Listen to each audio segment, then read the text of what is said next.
Oke, kita masuk ke materi terakhir di abad ke-20, ada di tahun 80-an dan 90-an. Ini menutup materi kita, dan silakan bisa mulai mengerjakan UASnya setelah kalian selesai menonton satu video ini secara penuh ya. Tentukan periode mana atau dekade mana yang mau kalian pilih, atau style dari subculture mana yang mau kalian ambil sebagai materi UAS kalian gitu. Kemarin kita sudah membahas tahun 60-an, 70-an, 80-an, dimana semua style atau tren yang tercipta itu dari subculture remaja ya. Itu yang waktu tahun 50-an saya bahas betapa pentingnya fenomena baby boom yang kedepannya kemudian mengubah pola sosial dan pola cultural atau budaya pada masyarakat, bahwa pada akhirnya remaja lah yang punya andil besar dalam pergerakan atau perubahan sosial dan budaya.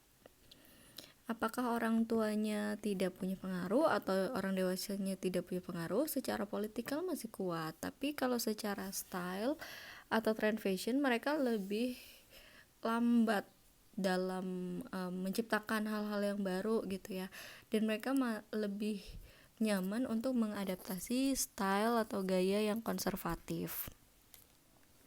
Sekarang kita lanjutkan ke tahun 80-an, dimulai dengan fenomena aerobic craze di Amerika gitu ya. Menarik sekali sebenarnya di tahun 80-an itu justru banyak banget orang yang kegilaan tentang aerobik gitu ya. Di dekade 80-an mode berubah dengan cepat dan lebih beragam daripada sebelumnya. Hal itu disebabkan meningkatnya globalisasi tren budaya dunia dan budaya pop dalam mode. Di sini kan ada pengaruh televisi gitu ya. Televisi berwarna, kemudian radio, film, musik, semuanya akhirnya membuat percepatannya itu jauh lebih signifikan daripada sebelum-sebelumnya. Menyebar lebih cepat dan lebih luas. Perubahan teknologi, perluasan televisi kabel, jaringan seperti film, musik, jadi lebih mudah diakses oleh penggemar dan pemirsa yang pada akhirnya di tahun 80-an idola remaja, satu icon yang suka muncul di TV atau di film itu menjadi benar-benar hal yang wajib diikuti dan diikuti secara keseluruhan gitu ya, yang pada akhirnya beberapanya menjadikan itu sebuah obsesi. Di masa lalu biasanya akan ada satu atau dua gaya yang dominan pada satu waktu gitu ya, sedangkan di tahun 80-an ini bisa jadi banyak gaya yang terjadi dalam satu waktu gitu. Kayak tahun 60-an, 70-an itu kan dari 2 dekade aja udah ada banyak banget style yang tercipta di 20 tahun itu gitu ya, rentang waktu yang sempit tapi stylenya berkembang pesat dan banyak gitu. Di 80-an dan 90-an juga sama ya, dalam rentang waktu yang sama dengan style yang berbeda, kemudian idola atau icon yang berbeda itu ada pada waktu yang bersamaan. Dibuka dengan aerobic craze yang tadi sudah saya bahas, bahwa adanya satu konsep pemikiran bahwa sehat itu penting. Tentu sehat itu penting gitu ya. Tapi di sini tuh orang-orang jadi berpikir bahwa kesehatan itu adalah hal yang paling utama dalam kehidupan, karena dilihat dari sebelum-sebelumnya, dari pola makan yang tidak baik gitu ya di Amerika di akhir 70-an itu membuat banyak sekali orang terkena obesitas. Jadi tingkat obesitas meningkat, kemudian mulai aware terhadap makanan sehat, terhadap hidup yang sehat gitu ya. Nah akhirnya banyak sekali buku-buku yang membahas tentang bagaimana pola hidup sehat. Kemudian di televisi, di TV kabel juga marak sekali tayangan-tayangan seperti bagaimana sih berolahraga di rumah gitu ya. Film-film juga mengambil tema tentang olahraga, kesehatan, dan seterusnya.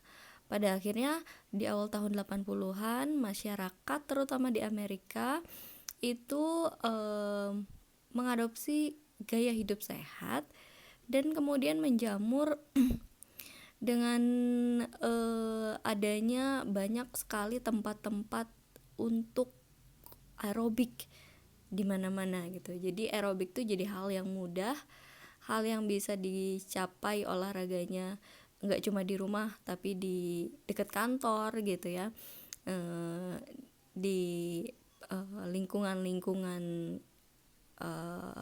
masyarakat gitu. Banyak sekali tempat-tempat untuk aerobik yang pada akhirnya membuat tren ini jadi sangat besar gitu. Aerobic craze ini pada akhirnya membuat satu tampilan di mana menggunakan pakaian aerobik sehari-hari itu adalah hal yang lumrah gitu. Jadi pakaian olahraga aerobik ini tidak cuma dipakai saat olahraganya sendiri, saat senamnya sendiri di tempat senam gitu ya, tapi biasanya dalam perjalanan ke tempat senam atau hari-hari biasa daily wear mereka juga pakai pakaian seperti ini tuh jadi hal yang sangat-sangat biasa karena saking trennya, saking banyak peminatnya gitu. Tentu bahan dasar paling utama dalam aerobic craze itu adalah stretch spandex ya. Material-material yang cukup fleksibel yang nyaman digunakan untuk olahraga, dan biasanya ini tuh dipakai di luar ruangan, di dalam ruangan tinggal pakai celana jeans aja tuh mereka udah siap keluar gitu. Dengan motif-motif yang menarik nih di tahun 80-an. Kemudian tren juga yang namanya leg warmer. Nih. Seperti ini. Leg warmer. Kalau sekarang lagi tren juga sih ya, kembali lagi leg warmer. Tapi pada mulanya leg warmer itu dipakai pada tren aerobic craze di tahun 80-an, serta aerobic shoes, sepatu tipis untuk olahraga, untuk senam aerobik ini supaya tidak licin ya. Kemudian headband ini jadi ikonik sekali di tahun 80-an ya, gaya-gaya sporty aerobiknya di masyarakat. Jadi mereka pakai sebenarnya awalnya handuk kecil yang dilingkarkan di kepala gitu ya, tapi kemudian memang ada khusus untuk headband ini, bukan lagi memakai handuk. Kalau laki-lakinya itu pakai tracksuit seperti ini ya, kostum atau tampilan busana untuk jogging yang jaket bagian atas dan celana bagian bawah itu biasanya seragam.